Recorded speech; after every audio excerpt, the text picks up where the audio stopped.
ವಿದ್ಯಾ, ನೀನು ಕಾಯಿಸಿ ತಂದ ಹಾಲಿನ ರುಚಿ ಸಾಕ್ಷಾತ್ ಆ ದೇವಿಯ ಕೈನ ಅಮೃತದಷ್ಟೇ ಸಿಹಿಯಾಗಿದೆ. ಅದಿರ್ಲಿ ಚಿನ್ನ, ದಿನಾನು ಮೊದಲಲ್ಲಿ ಇವತ್ತೇನೋ ದುಃಖದ ಅಡೆಗಳು ಎದ್ದು ಕಾಣ್ತಾ ಇವಿಲ್ಲ, ಏಕೆ ಮೌನ? ಏನಿಲ್ಲ ಸ್ವಾಮಿ, ಯಾಕೋ ಮನಸ್ಸಿಗೆ ಸ್ವಲ್ಪ ಬೇಜಾರಾಯ್ತು, ಅದಕ್ಕೆ ಮೌನವಾಗಿ ನಿಂತಿದ್ದೆ ಅಷ್ಟೇ. ಇಲ್ಲ ವಿದ್ಯಾ, ಇಲ್ಲ. ನೀನು ನನ್ನ ಮುಂದೆ ಸುಳ್ಳು ಹೇಳುತ್ತಿರುವಿ. ನಿನ್ನ ಮನಸ್ಸಿನಲ್ಲಿ ಯಾವುದೇ ಒಂದು ದುಃಖದ ವಿಷಯ ಅಡಕವಾಗಿದೆ, ಅಥವಾ ನಾನೇನಾದ್ರೂ ನಿನ್ನ ಮನಸ್ಸಿಗೆ ನೋವಾಗುವಂತೆ ಹೇಗೆ? ಒಳಿತೇನೆ ಸ್ವಾಮಿ, ಒಳಿತೇನೆ. ನಿಮ್ಮಿಂದ ನನಗೆ ಯಾವ ಕೊರತೆಯೂ ಆಗಿಲ್ಲ. ಆದ್ರೆ ಆ ದೇವರಿಂದ ಒಂದು ದೊಡ್ಡ ತಪ್ಪು ನಡೆದು ಹೋಗಿದೆ ಸ್ವಾಮಿ, ದೊಡ್ಡ ತಪ್ಪು ನಡೆದು ಹೋಗಿದೆ. ಅರ್ಥವಾಯಿತು ವಿದ್ಯಾ, ಕೊರಗು. ನಮಗೆ ಮದುವೆಯಾಗಿ 3 ವರ್ಷ ಗತಿಸಿದ್ರು ಇನ್ನೂ ನಮಗೆ ಮಕ್ಕಳಾಗಲಿಲ್ಲ ಎಂಬ ಚಿಂತೆ ನಿನ್ನ ಮನಸ್ಸಿನಲ್ಲಿ ಕಾಣುತ್ತಿದೆ ಅಲ್ಲವೇ? ಬುಚ್ಚಿ, ಮಕ್ಕಳು ಬೇಕೆಂದಾಗ ಸಿಗಲು ಅದೇನು ಮರದಲ್ಲಿರುವ ಫಲವಲ್ಲ. ಆ ನಂದಿ ಬಸವೇಶ ನಮಗಾಗಿ ಕರುಣಿಸಬೇಕಾಗಿರುವ ಒಂದು ವಿಚಿತ್ರ ಫಲ. ಇಂದಲ್ಲ ನಾಳೆ ಆ ಬಸವೇಶ ನಮ್ಮ ಸಂಸಾರದ ಮೇಲೆ ಕಣ್ಣು ತೆರೆದರೆ ನಿನ್ನ ಆಸೆ ಈಡೇರುವುದರಲ್ಲಿ ಯಾವ ಸಂದೇಹವೂ ಇಲ್ಲ ವಿದ್ಯಾ, ಯಾವ ಸಂದೇಹವೂ ಇಲ್ಲ. ನಿಜ ಸ್ವಾಮಿ, ಒಂದು ಹೆಣ್ಣಿನ ಮನಸ್ಸು ನಿನಗೆ ಅರ್ಥ ಆಗುವುದಿಲ್ಲ. ಹೆಣ್ಣಿಗೆ ಮೊದಲು ಸೌಭಾಗ್ಯ ಬೇಕು. ಸೌಭಾಗ್ಯ ಸಿಕ್ಕ 1 ವರ್ಷದಲ್ಲಿ ಅವಳ ಮಡಿಲಲ್ಲಿ ಮಗು ಆಡುತ್ತಿರಬೇಕು. ಅಂದಾಗ ಅವಳ ಆತ್ಮಕ್ಕೆ ಶಾಂತಿ ಸಿಗುತ್ತೆ ಸ್ವಾಮಿ, ಶಾಂತಿ ಸಿಗುತ್ತೆ. ವಿದ್ಯಾ, ನೀ ನೀರಿದ್ದಾಗ ಈ ರೀತಿ ಕಣ್ಣೀರು ಹಾಕುತ್ತಾ ಕುಳಿತರೆ ನಿನ್ನ ಯಾವ ಆಸೆಯೂ ಈಡೇರುವುದಿಲ್ಲ. ಏಕೆಂದರೆ ಆ ದೇವರು ಹೆಣ್ಣಿನ ಮನಸ್ಸನ್ನು ಪರೀಕ್ಷೆ ಮಾಡಲು ಮಕ್ಕಳನ್ನು ಕೊಟ್ಟು ಬೇಡುತ್ತಾನೆ. ಹೆಣ್ಣು ಯಾವಾಗಲೂ ತಾಳ್ಮೆ ತವರಾಗಿರಬೇಕು ವಿದ್ಯಾ, ತಾಳ್ಮೆ ತವರಾಗಿರಬೇಕು. ಒಟ್ಟಿನಲ್ಲಿ ನೀವು ಮಾತಿನಲ್ಲಿ ನನ್ನನ್ನು ಸುಮ್ಮನಾಗಿಸುವಂತೆ ಕಾಣುತ್ತೆ. ನೋಡಿ, ನಿಮಗೆ ಇನ್ನೂ ಗೊತ್ತಿಲ್ಲ, ಮದುವೆ ಆದ ಮೇಲೆ ಗಂಡಿಗೆ ಮಕ್ಕಳಂತೆ ಇದ್ರೆ ಏನಾವುದು ಏನು ಅನ್ನೋದಕ್ಕೆ ಸಾಧ್ಯ ಇಲ್ಲ. ಗಂಡಿಗೆ ಯಾರು ಏನು ಅನ್ನೋದಿಲ್ಲ, ಯಾವ ಕೆಟ್ಟ ಹೆಸರು ಇಲ್ಲ. ಅದೇ ಹೆಣ್ಣಿಗೆ ಮಕ್ಕಳಾಗದೇ ಇದ್ರೆ ಆ ಹೆಣ್ಣಿಗೆ ಈ ಸಮಾಜ ಧಿಕ್ಕರಿಸುತ್ತೆ. ಅಷ್ಟೇ ಅಲ್ಲ ಸ್ವಾಮಿ, ಅವಳನ್ನು ಯಾವ ಕಾರ್ಯಕ್ಕೆ ಮುಂದೆ ಬಾ ಅಂತ ಹೇಳೋದಿಲ್ಲ ಈ ಜನ. ಅದು ಅಲ್ಲದೆ ಎಂದು ಹೊರಲಾರದ ಒಂದು ದೊಡ್ಡ ಪದ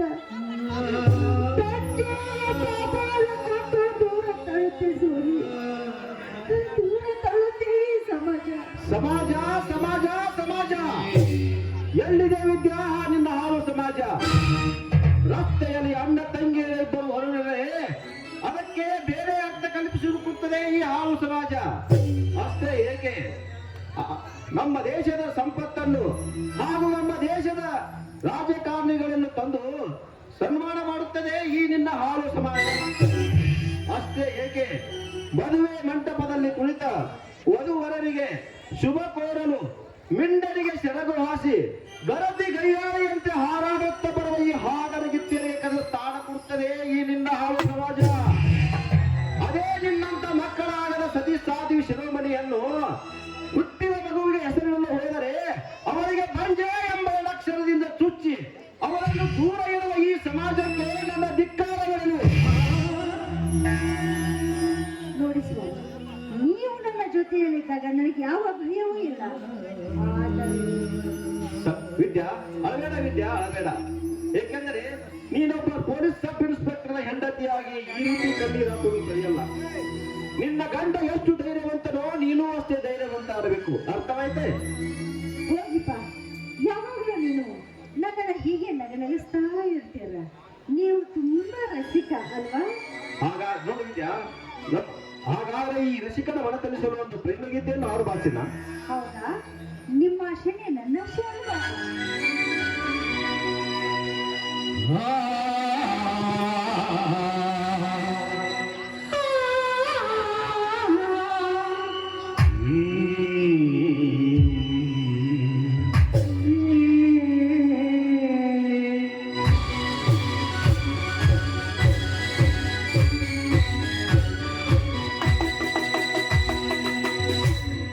ನಿನ್ನಂಥ ಶ್ರೀಮತಿ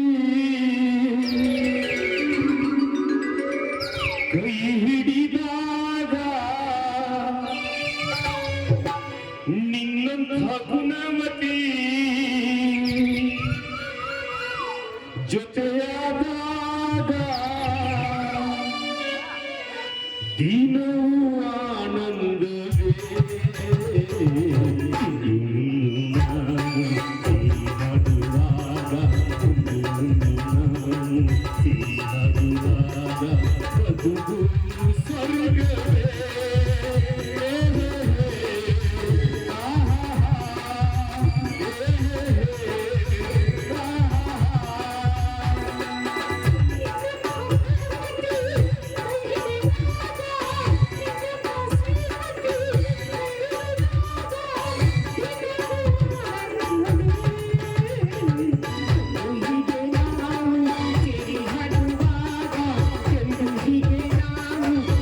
ಹೀಗೆ ನಾವು ಸಿರಿ ಹಗುವಾಗ ಬದುಕು ಸ್ವರ್ಗವೇ.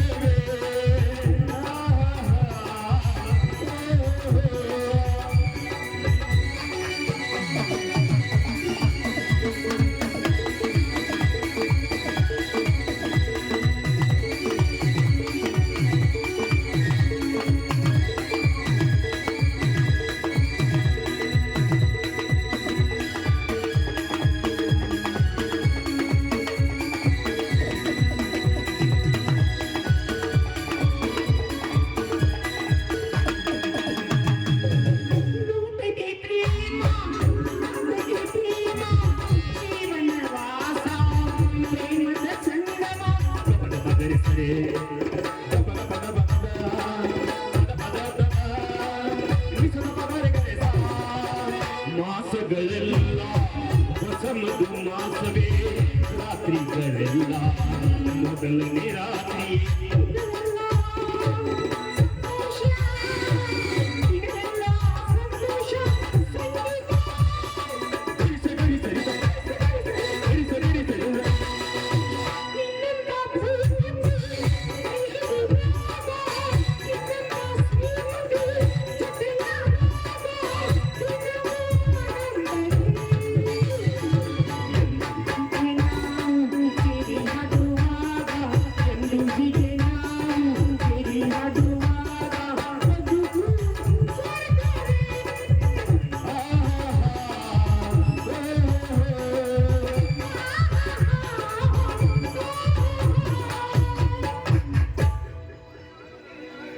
ಓಹೋ, ಐ ಆಮ್ ಸೋ ಸಾರಿ.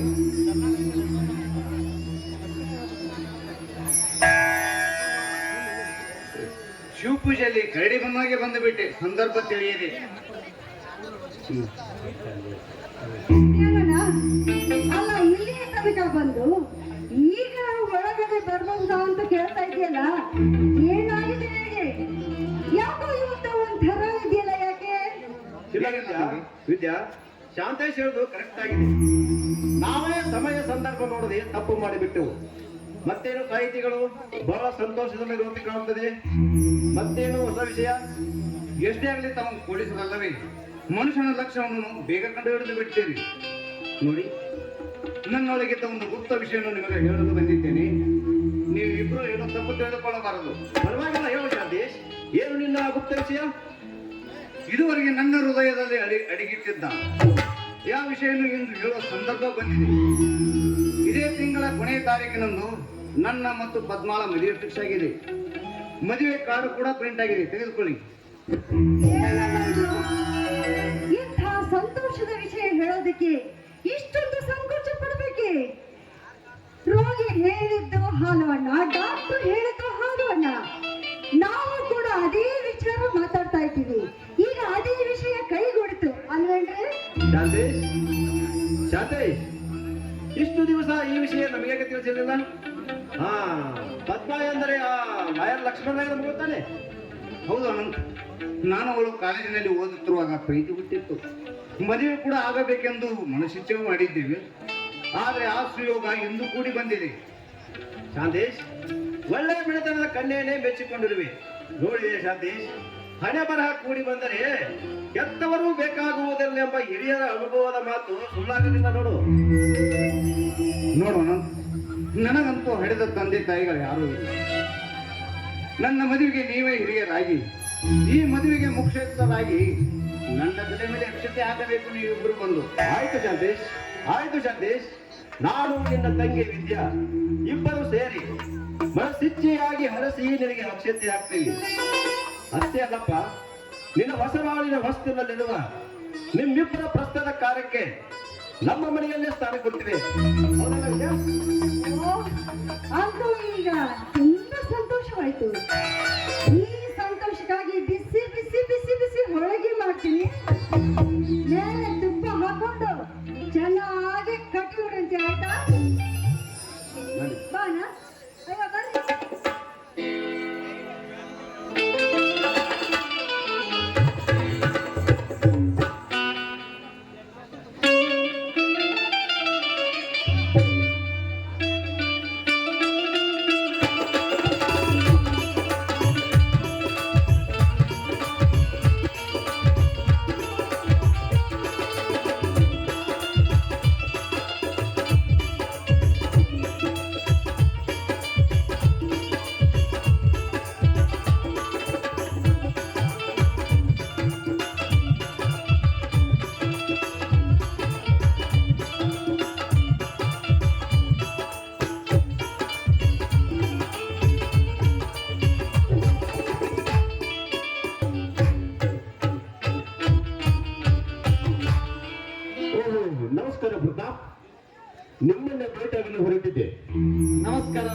ರಾಯರೇ. ಅನಿರೀಕ್ಷಿತವಾಗಿ ತಾವು ಭೇಟಿಯಾದ್ರಲ್ಲ, ಇದೇ ತಿಂಗಳ ಕೊನೆಯ ತಾರೀಕಿಗೆ ನನ್ನ ಮಗಳ ಮದುವೆ ಇರುತ್ತದೆ. ದಯವಿಟ್ಟು ನನ್ನ ಮಗಳ ಮದುವೆಗೆ ಬರಬೇಕು. ಹಾ, ತೆಗೆದುಕೊಳ್ಳಿ ಈ ಮದುವೆ ಇನ್ವಿಟೇಷನ್ ಕಾರ್ಡನ್ನು. ಆಯ್ತು ಲಕ್ಷ್ಮಣ ರಾಯರೇ, ತಪ್ಪದೆ ಮದುವೆಗೆ ಬಂದು ಅಕ್ಷತೆ ಹಾಕಿ ಶುಭ ಹಾರೈಸಿ ಹೋಗ್ತೇನೆ. ಆಯ್ತೆ.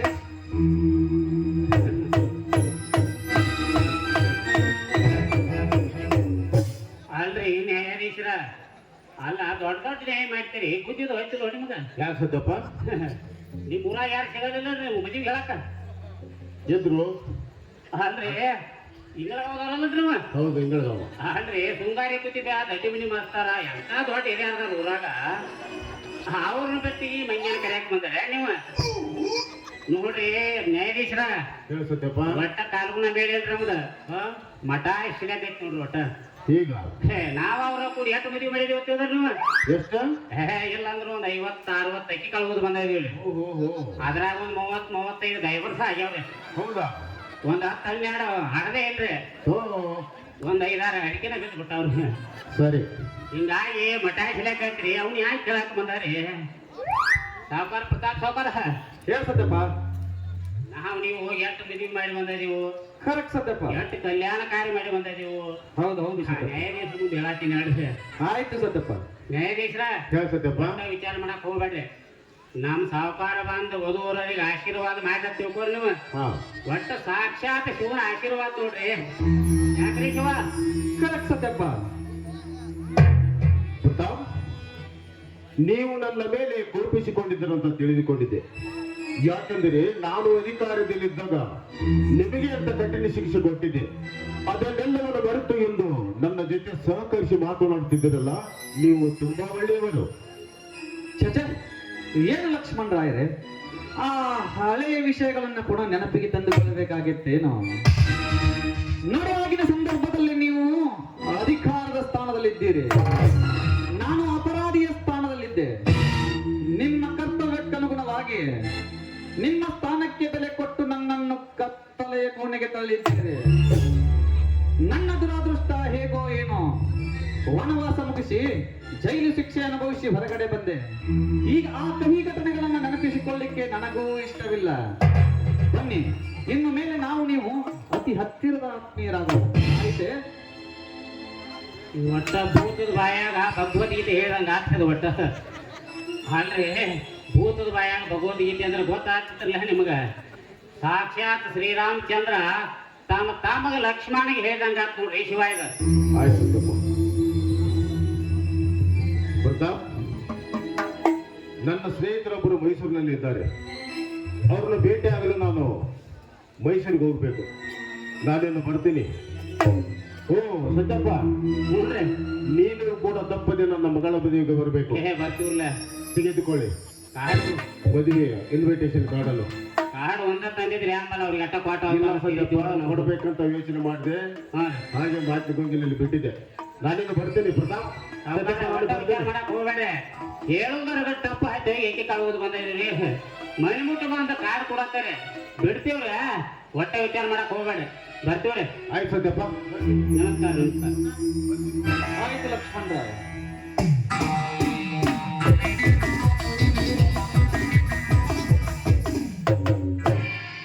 ಹನುಮಂತಿದ್ದ ಕಡೆ ಬಾಲಿ ಹೋಗ್ಬರ್ಲ. ಬೇಟೆಗಾರ ಬೆಳೆಸಿದ ಬಯಕೆ ಜಿಂಕೆಯು ಸತ್ಯಪ್ಪ.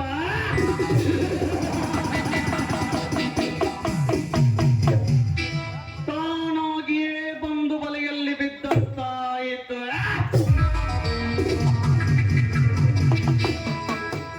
ನಾ ಕಟ್ಟಿದ ಕನಸು ನನಸಾಗಿದ್ದು ಕೊನೆಯ ದಿನ ಹಿಂದೆ ಉಳಿದಿದೆ. ಸತಪ, ಹೇಳ್ರಿ ಸಾವುಕಾರ. ತಕ್ಷಣ ನೀನೊಂದು ಮುಖ್ಯವಾದ ಕೆಲಸವನ್ನು ಮಾಡಬೇಕು. ಏನ್ ಹೇಳ್ರಲ್ಲ, ನಿಮ್ ಮಾತು ಮೀರಾಕ್ ಬರ್ತೈತೆ ಅಂದ್ರೆ ಮಾಡಲು ಹೇಳಿ. ಏನೈತ್ರಿ?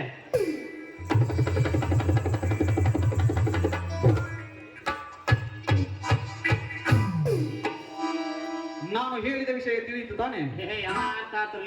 ಬಹಳ ಜಾಗ್ರತೆಯಿಂದ ಈ ಕೆಲಸವನ್ನು ನಿರ್ವಹಿಸಬೇಕು. ಅರ್ಥವಾಯಿತೆ? ಒಟ್ಟ ವಿಚಾರ ಮಾಡಕ್ ಹೋಗ್ಬೇಡ್ರಿ. ನಾನ್ ಕೈ ಹಾಕಿಲ್ಲ ಅಂತ ತಿಳ್ಕೊರಿ. ಕೆಲಸ ಸಕ್ಸಸ್ ಸರಿ ಸಾವುಕಾರ. ನಿಮ್ ಕೆಲಸ ಸಕ್ಸಸ್ ಆತ ತಿಳ್ಕೊರಿ. ನಾ ಏನ್ ಬರ್ತೀನಿ. ನಮಸ್ಕಾರ. ನಮಸ್ಕಾರ ಸುಖ.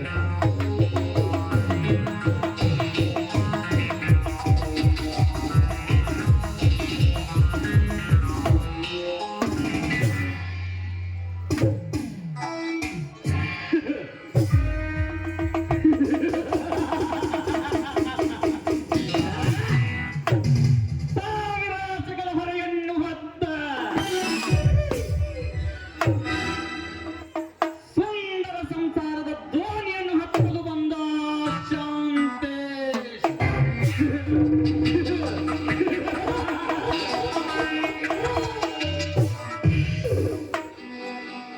ಆ ಶಾಂತೇಶನ ಬಾಲಿಗೆ ಹಚ್ಚುವ ಮುಳ್ಳಿನ ಬೇರನ್ನು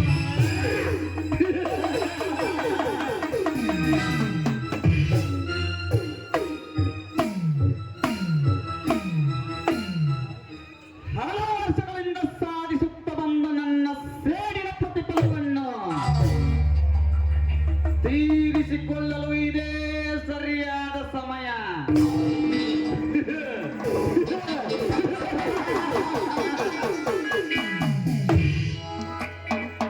ನಾಳೆ ನಡೆಯುವ ಮಂಗಲ ಕಾರ್ಯದಲ್ಲಿ ಪದ್ಮ ಹಾಗೂ ಶಾಂತೇಶ್ ಅನುರವಾಗಿ ಕೂಡಿರುವಂತೆ ಹಂದರವೆಂಬ ಮನೆಯಲ್ಲಿ ಅದು ಅವರ ಕಾಲ್ಪನಿಕ ಕನಸು ಮಾತ್ರ.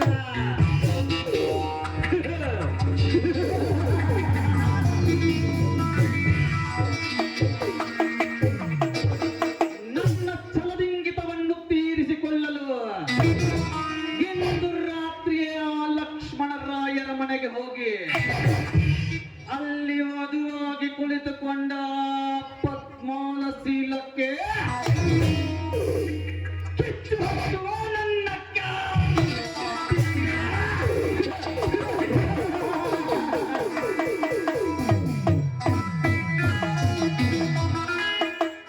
ಪದ್ಮ, ಎಷ್ಟಿದ್ದರು ನೀನು ನಾನು ಮುಟ್ಟಿದ ದೂರವಾಗಿಯೇ ಬಾಳಬೇಕು ವಿನಃ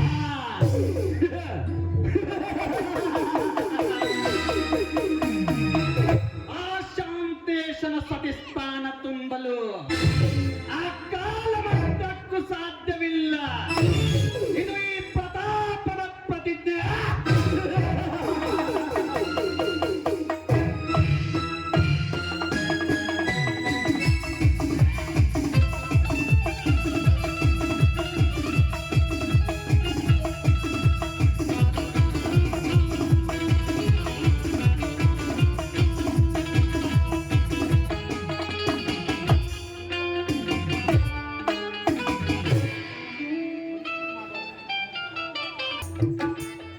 ಶಾಂತೇಶ್, ನೀವು ನನ್ನ ಹೃದಯದ ಗದ್ದಿಗೆಯಲ್ಲಿ ಭದ್ರವಾಗಿ ನೆಲೆಸಿದ್ದೀರಾ.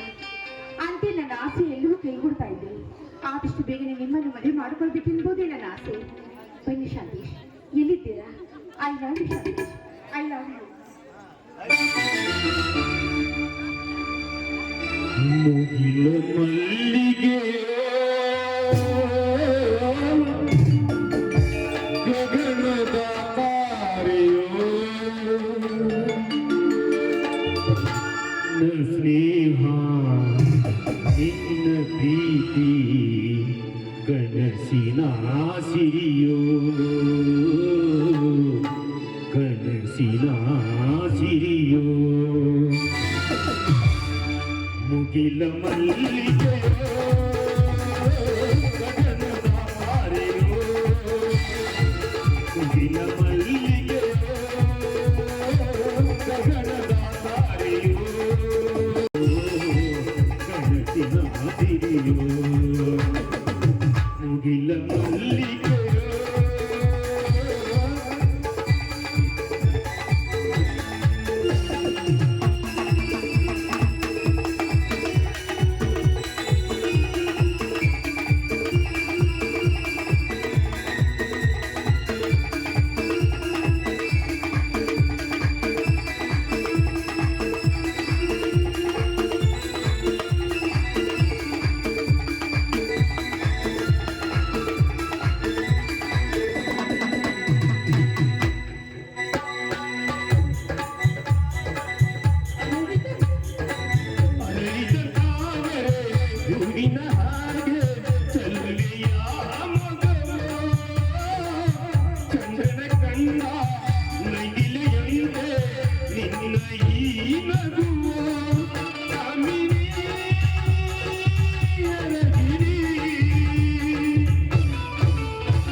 ಮುಗಿಲ ಮಲ್ಲಿಗೆಯೋ ಗಗನದ ತಾರೆಯೋ ಮುಗಿಲ ಮಲ್ಲಿಗೆಯೋ ಗಗನದ ತಾರೆಯೋ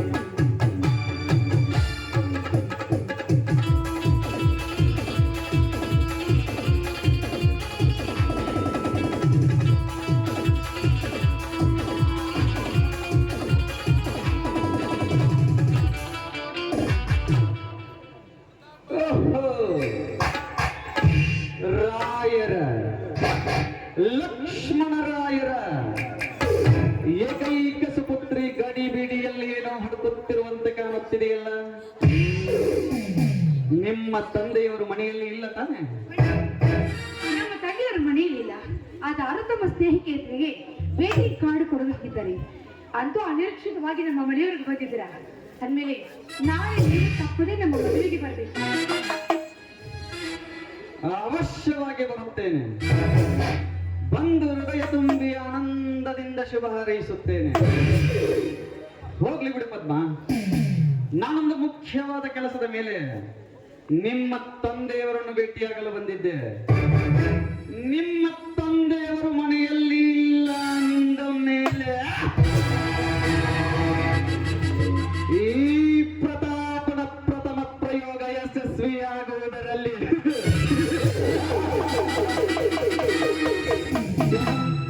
ಸಂದೇಹವೇ ಇಲ್ಲ. ಅದ್ರೇನು ಪ್ರತಾಪ್, ಈಗ ಮಾತಿನ ರೀತಿ ಒಂದು ರೀತಿ ವಿಚಿತ್ರವಾಗಿದೆ ಇಲ್ಲ? ವಿಚಿತ್ರ?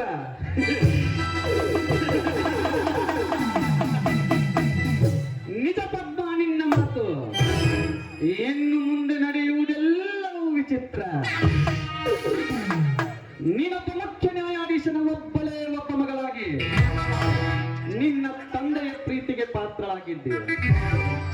ಸುಂದರವಾದ ನಂದನವನದಂತಿರುವ ಈ ಅರಮನೆಯಲ್ಲಿ ಆ ವಸಂತ ಮಾಸಕ್ಕೆ ನವಿಲು ತನ್ನಿಚ್ಛೆಯಂತೆ ನರ್ತಿಸಿ ಆನಂದಿಸಿ ಇರುವಂತೆ ನೀನಿದ್ದೆ. ಆದರೇನು ಮಾಡುವುದು ನಿನ್ನ ದುರಾದೃಷ್ಟ. ನಿನ್ನ ತಂದೆ ಮಾಡಿರುವ ಒಂದೇ ಒಂದು ತಪ್ಪಿಗೆ ಈ ಪ್ರತಾಪನ ಕಾಮದಗ್ನಿಯಲ್ಲಿ ನಿನ್ನ ಶೀಲ ಚಿತ್ತಬಲವಿಯ ಅವಸ್ಥೆಯಂತಾಗಬೇಕಾಗಿದೆ ಎಂದು ನಿನ್ನ ಜೀವನ ಸ್ಥಿತಿ. ನಮ್ಮ ತಂದೆಯವರು ಮಾಡಿದ ತಪ್ಪಿಗಾಗಿ ನಾನೇಕೆ ಶಿಕ್ಷೆ ಅನುಭವಿಸಬೇಕು? ನೀವಿಷ್ಟೊಂದು ಛಲವಂತರಾಗಿದ್ದರೆ ನಮ್ಮ ತಂದೆಯವರ ಹತ್ರ ಹೋಗಿ ನಿಮ್ಮ ಸೇಡನ್ನು ತೀರಿಸಿಕೊಳ್ಳಿ. ಅದನ್ನು ಬಿಟ್ಟು ಸುಸಂಸ್ಕೃತರ ಮನೆಯಲ್ಲಿ ಬಂದು ಈ ರೀತಿ ಹುಚ್ಚರ ಹಾಗೆ ವರ್ತಿಸುವುದು ಒಳ್ಳೆಯದಲ್ಲ. ಇದರಿಂದ ಪರಿಸ್ಥಿತಿ ಗಂಭೀರವಾಗುವುದು ಹುಷಾರ್.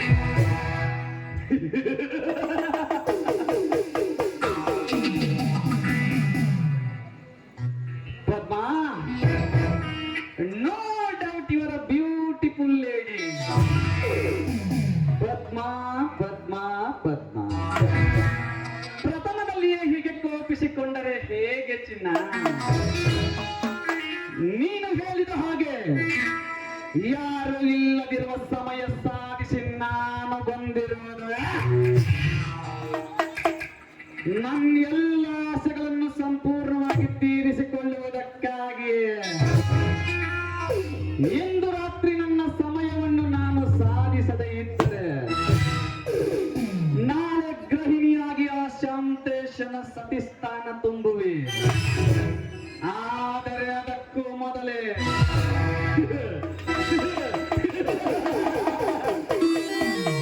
ಇಂದಿನ ರಾತ್ರಿಯೇ ನಿನಗೆ ಪ್ರಥಮ ರಾತ್ರಿ. ಅದು ಈ ಪ್ರತಾಪನ ಹುಮಂಚದ ಮೇಲೆ ತಿಳಿಯಿತೆ.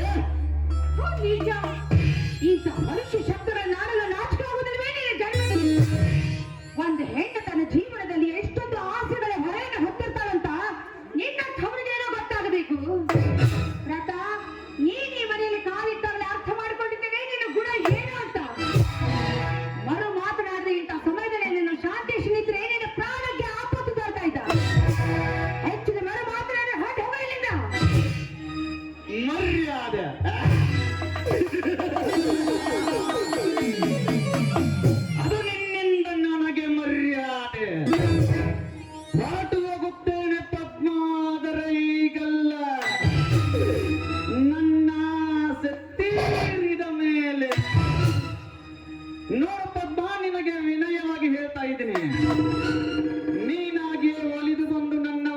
ಸರಿ ಸರಿ, ಇಲ್ಲದಿದ್ದರೆ ಬಲಾತ್ಕಾರದ ಪ್ರಯೋಗ ಮಾಡಬೇಕಾಗಿತ್ತು. ಜೋಕೆ. ಹುಚ್ಚು ನಾಯಿಯಂತೆ ಕಚ್ಚರ ಬಂದಿದ್ದಾದ್ರೆ ಅದನ್ನು ಹಿಡಿದ ಹಲ್ಲು ಕೀಳುವ ಹಲವಾರು ಜನ ಇರ್ತಾರಂತ ನಿನ್ನ ತೋರಿಗೆಲ್ಲ ಗೊತ್ತು. ನಿನ್ನ ಆಸೆಯನ್ನು ತೀರಿಸೋದಕ್ಕೆ ನನ್ನ ವೇಷ ಅಂತ ತೀರ್ಕೊಂಡ್ರೆ ನನಗೆ ಗೊತ್ತೇ.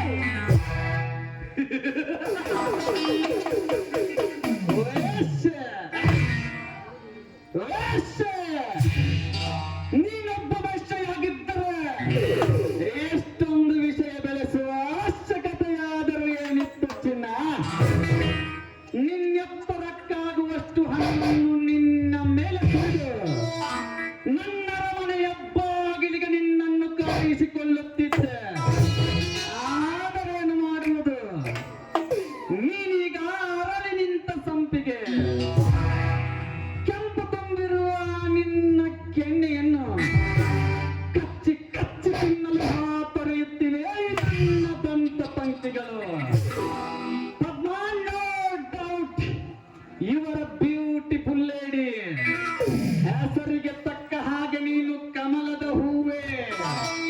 ಈ ಮನ್ಮಥನ ಮನ ತಣಿಸಿ ದಾಹ ತೀರಿಸಿದರೆ ಸಾಕು, ನೀನು ಕೇಳಿದ್ದನ್ನೇ ಕಾಣಿಕೆಯಾಗಿ ಕೊಡಲು ಸಿದ್ಧನಿದ್ದೇನೆ.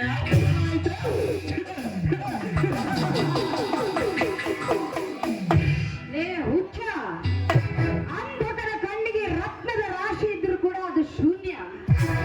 ನಿನಗೆ ತೃಪ್ತಿ ಕೊಟ್ಟು ನಿನ್ನಿಂದ ಕಾಣಿಕೆ ಪಡೆಯಷ್ಟು ಮೂಢಳು ನಾನಲ್ಲ. ಯಾಕೆಂದ್ರೆ ನಾನು ಎಷ್ಟೇ ಆಗ್ಲಿ ಶಾಂತೇಶನ ಧರ್ಮ ಪತ್ಯ ಆಗುವ ಆಸೆಯಲ್ಲಿ ಇಟ್ಟಿದ್ದೇನೆ. ಸುಮ್ಮನೆ ನನ್ನ ಬಾಯಿಗೆ ವಿಷ ಬೆರೆಸುವ ಹಂತಕನಾಗಬೇಡ. ಹೋಗ್ಬೇಡ ಇಲ್ಲಿಂದ.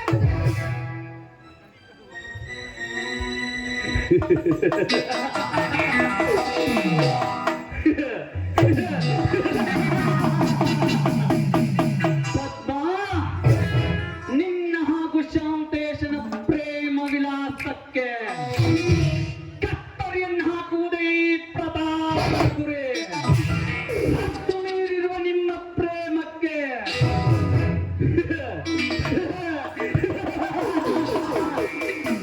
ಕದ್ದು ಕಾಮನಾಟವಾಗಿ ಬಂದಿರುವೆ.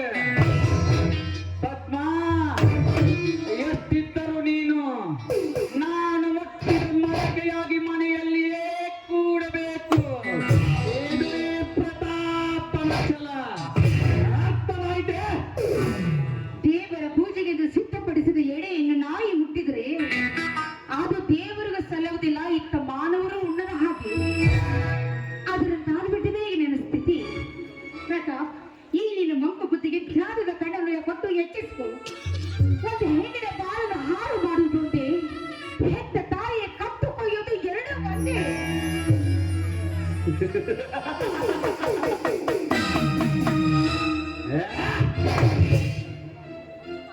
ವೇದಾಂತದ ಕತ್ತುಕತೆ ನನಗೆ ಬೇಕಾಗಿಲ್ಲ ಪದ್ಮಾ. ಈ ಪ್ರತಾಪನ ಪ್ರಾಣ ಹೋದರೂ ಚಿಂತೆ ಇಲ್ಲ. ಪಣ ತೊಟ್ಟ ಮೇಲೆ ತೀರೇ ಹೊತ್ತು ನನ್ನ ಆಸೆಯ ಹೊಳೆ ಭಾರವನ್ನು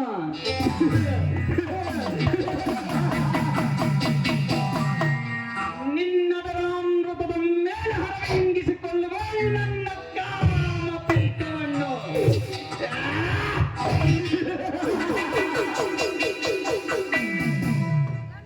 ಬಾ ಸುಂದರಿ, ಸಮ್ಮಿಲನದ ಸಂಜೆಗಾಗಿ ಹೆದರಿ ಹಿಂಜರಿಯಬೇಡ. ನಮ್ಮಿಬ್ಬರ ಬಿಗಿದಪ್ಪಿಗೆಯಲ್ಲಿಯೇ ಮುಗಿದು ಹೋಗಲಿ ಶುಭರಾತ್ರಿ. ಆ ರಂಗಿನ ರತಿಯೇ ರತಿ ಕ್ರೀಡೆಯನ್ನಾಡಲು. ಇವರ ಕರೆದು ನಿಂತು ಮಾತನಾಡಲೇ ಚಾಂಡಾಲ. ನೀನೊಬ್ಬ ಮೀಸೆ ಹೊತ್ತ ಗಂಡಸಾಗಿ ಒಂದು ಹೆಣ್ಣಿನ ಮೇಲೆ ಬಲಾತ್ಕಾರ ಮಾಡಲು ಬಂದಿರುವೆಯಲ್ಲ, ನೀನು ಯಾವ ಗಂಡಸಲೇ? ಅದು ಅಲ್ಲದೆ ಹೆಣ್ಣು ಒಲಿದರೆ ನಾರಿ, ಮುನಿದರೆ ಮಹಾ ಮಾರಿ. ನಿನ್ನಂತ ಚಾಂಡಾಲನಿಗೆ ಮಾರಿಯ ಮರ್ಯಾದೆ ಲೇಸು. ಸಾಕು, ಬಾಯಿ ಮುಚ್ಚು ಕೈಯಾಳಿ. ವಿನಯದಿಂದ ಮಾತನಾಡಿದರೆ ಏನು ಪ್ರಯೋಜನವಿಲ್ಲವೆಂದು ನನಗೀಗ ಅರ್ಥವಾಯಿತು. ಗಂಡಸಿ ಮಾತನಾಡುವ ಬಂಡ ಹೆಣ್ಣೆ, ತುಂಬಿ ನಿಂತಿರುವ ಈ ನಿನ್ನ ಯೌವನದ ಮೈಸುಕವನ್ನಲ್ಲೂ ಅದಾವ ಗಂಡು ಹಿಂಜರಿಯುತ್ತಾನೆ. ಸುಮ್ಮನೆ ಮಾತನಾಡಿ ಸಮಯ ವ್ಯರ್ಥ ಮಾಡಬೇಡ. ಎಷ್ಟಿದ್ದರೂ ನೀನು ಈ ಪ್ರತಾಪನಿಗೆ ಮೀಸಲು. ಪದ್ಮ, ಒಂದಾಗಿ ಸುಖ ನೀಡುವ. ನನ್ನ ಪ್ರಾಣ ಹೋದ್ರೆ ಸರಿ, ಈ ನನ್ನ ದೇಹ ಮೊದಲು ಶಾಂತಿ ಶೈಲಿ ಅರ್ಪಿತ. ನಿನ್ನಂತ ಚಾಂಡಾಲನಿಗೆ ಚಂಡಿ ಚಾಮುಂಡಿಯಾಗಿ ನಿನ್ನ ರುಂಡವನ್ನು ಚಂಡಾಡುವ ಭದ್ರ ಕಾಳಿ ನಾನಾಗಬೇಕು. ಮರ್ಯಾದೆ ಕೊಟ್ಟು ಹೆದರಿ ಹೊರಟವನೇ.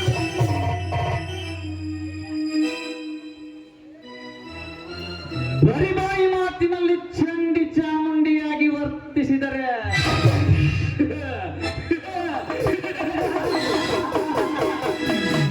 ಹೆದರಿ ಹಿಂಜರದು ಕಾಲ್ ಕೀಳಲು ನಾನೇನು ಚಂಡನಾಗಿ ಬಂದಿಲ್ಲ ಪದ್ಮ. ನಾನು ಮನಸ್ಸು ಮಾಡಿದರೆ ನಿನ್ನಂತ ಸಾವಿರಾರು ತರುಣಿಯರನ್ನು ತಂದು ಸಲಾಗಿ ನಿಲ್ಲಿಸಬಹುದಾಗಿತ್ತು. ಆದರೆ ನನ್ನ ಆತ್ಮದಲ್ಲಿ ಅಡಗಿದ ಸೇಡಿನ ಕಿಚ್ಚನ್ನು ಕೊನೆಗಾಣಿಸಿಕೊಳ್ಳಲು ನಿನ್ನ ಶೀಲವನ್ನು ಹಾಳು ಮಾಡದೆ ನನಗೆ ಗತ್ಯಂತರವಿಲ್ಲ. ನನ್ನ ಕಣ್ಣೆದುರಲ್ಲೇ ದಿನನಿತ್ಯ ನೀನು ಕಣ್ಣೀರು ಹಾಕುವುದನ್ನು ನಾನು ನೋಡಬೇಕು. ತುಂಬಿದ ಸಭೆಯಲ್ಲಿ ನಿನ್ನ ತಂದೆ ಮರ್ಯಾದೆ ಶೂನ್ಯನಾಗಿ ನನ್ನ ಕಾಲಿಗೆ ಬಿದ್ದು ಕ್ಷಮೆ ಯಾಚಿಸಬೇಕು.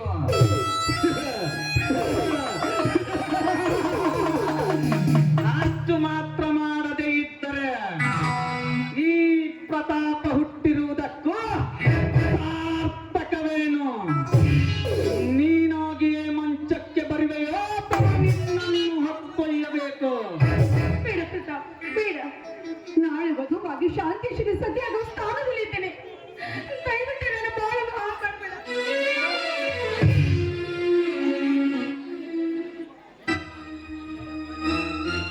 ನಿನ್ನ ವಿನಯದ ಮಾತಿಗೆ ಮಣಿದು ಹೋಗಲು ನಾನೇನು ಬುದ್ಧಿ ಶೂನ್ಯನಲ್ಲ ಪದ್ಮ. ನಿನ್ನ ತಂದೆ ಇಲ್ಲದಿರುವ ಸಮಯ ಸಾಧಿಸಿ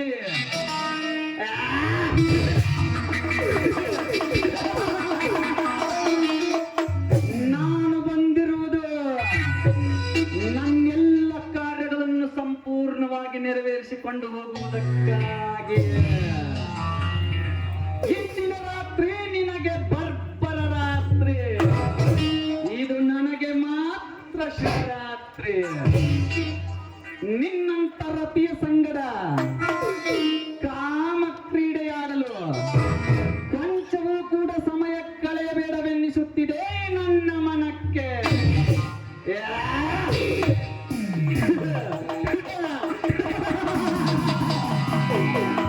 ನಿನ್ನನ್ನು ಎತ್ತಿಕೊಂಡು ಒಳಗೆ ಒಯ್ದು ಹಚ್ಚುವ ನಿನ್ನ ಕಾಮಕ್ಕೆ ಕಿಚ್ಚು.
ಕೊಟ್ಟಿದ್ದೀ